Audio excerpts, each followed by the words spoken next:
In 70 AD, there would be a stark reality for the children of Judah.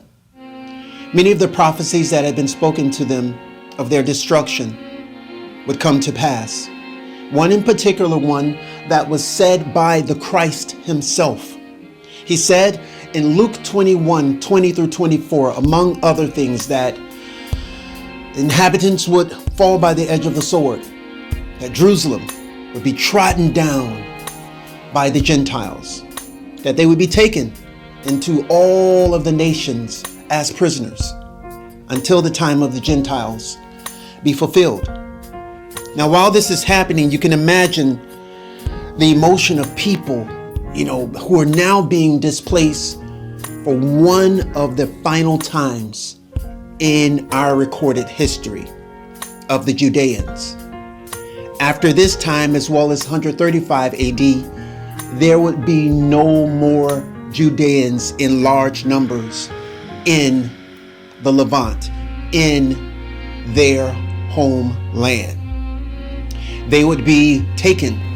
In fact, Zephaniah 3:10 had already recorded, as I said before, the God that created all of us would always make a paper trail. He would record things in scriptures to let us know the vicinity of where these people would be located. And one of those scenarios would be in Zephaniah 3:10. Zephaniah, the son of Cushi, who was part Nubian, Ethiopian, and part Israeli, Judean. So he records in his book 3:10, he was one of the minor prophets. He said that beyond the borders of Ethiopia, my supplicants, even the daughters of my dispersed, will bring me offerings. So here we have a location beyond the borders of Ethiopia.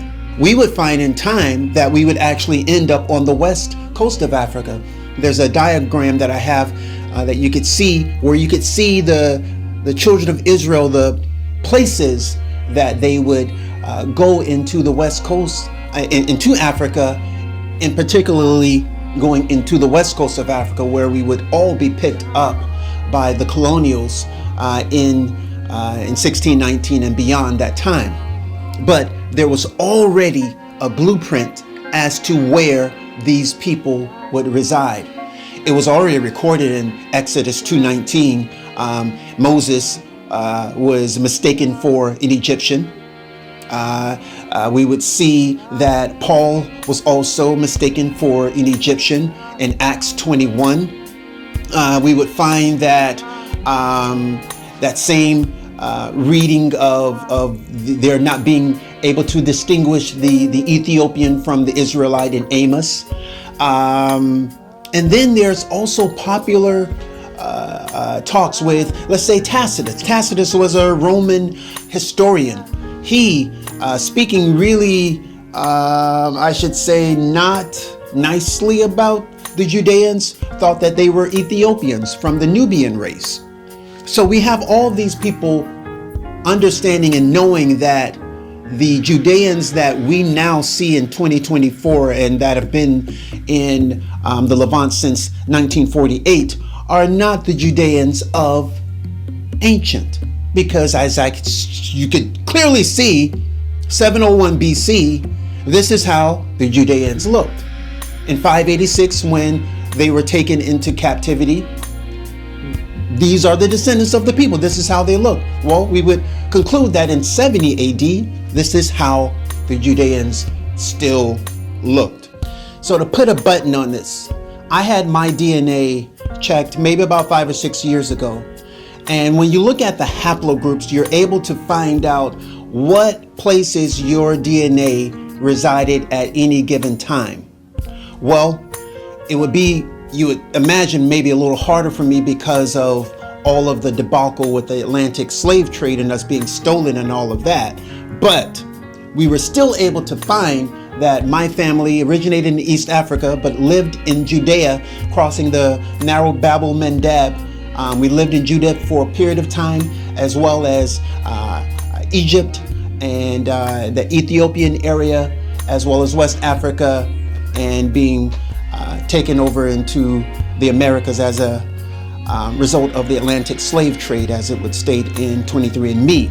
So I am not just a person who's speaking on this from a historical standpoint, but my ancestors actually are Judean. I am 93.4% Judean.